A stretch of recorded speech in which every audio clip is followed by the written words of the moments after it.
Hi friends, வணக்கம். இப்போ நம்ம எங்கே இருக்கோம் அப்படின்னு பார்த்தீங்கன்னா, நம்ம மும்பையில் இருக்கோங்க. இது வந்து நம்மளுக்கு மும்பை ட்ரிப்பு. ஸோ நம்ம வந்து மும்பையில் பல இடங்கள் நம்ம போட்டுட்ருக்கோம். இப்போ நம்ம எங்கே வந்திருக்கோம் அப்படின்னு பார்த்தீங்கன்னா, சித்தி விநாயகர் கோயில் ரொம்பவுமே ஃபேமஸ் அப்படின்னு சொல்கிறாங்க. ஸோ அதை பார்க்குறதுக்காக தான் நம்ம வந்திருக்கோம். நாங்கள் நம்ம வீடியோக்குள்ளார போகலாம். இப்போ நம்ம கோயிலுக்குள்ளார வந்துட்டோங்க. இங்கே பார்த்தீங்கன்னா இங்கே பூவுங்கள்லாம் பாருங்கள், அழகாக இருக்குது. நம்ம ஊரில் சேட்டுங்கள்லாம் பார்த்துருக்கோம், பூவெல்லாம் ஜிகினாவாக இருக்கும். ஸோ அதுமாரி இங்கே வந்து நல்லா அழகாக டிசைனாக வச்சுருக்காங்க.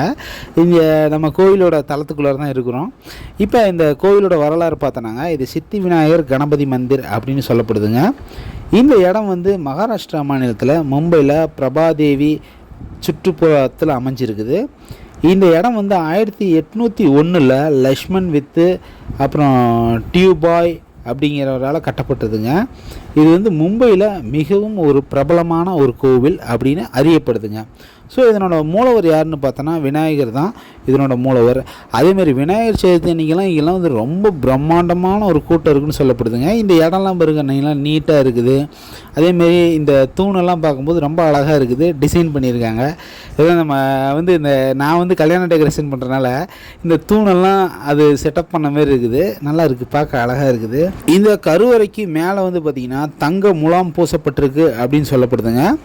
அதனோட மையத்தில் வந்து விநாயகரோட சிலை இருக்குது. அது சுற்றுப்புறத்தில் வந்து அனுமனோட கோயிலும் இருக்குதுங்க. வெளிப்புறத்தில் வந்து பார்த்திங்கன்னா மாலை நேரத்தில் பல வண்ணங்களில் ஒளிவிழும் விளக்குகள் அமைஞ்சிருக்குது, வண்ண விளக்குகள்லாம் அமைஞ்சிருக்குதுங்க.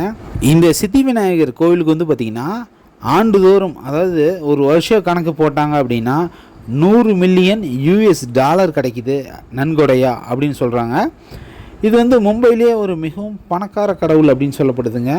அதனோட அறக்கட்டளை வந்து இதை வந்து ஃபுல்லாக நிர்வாகம் பண்ணி வராங்க.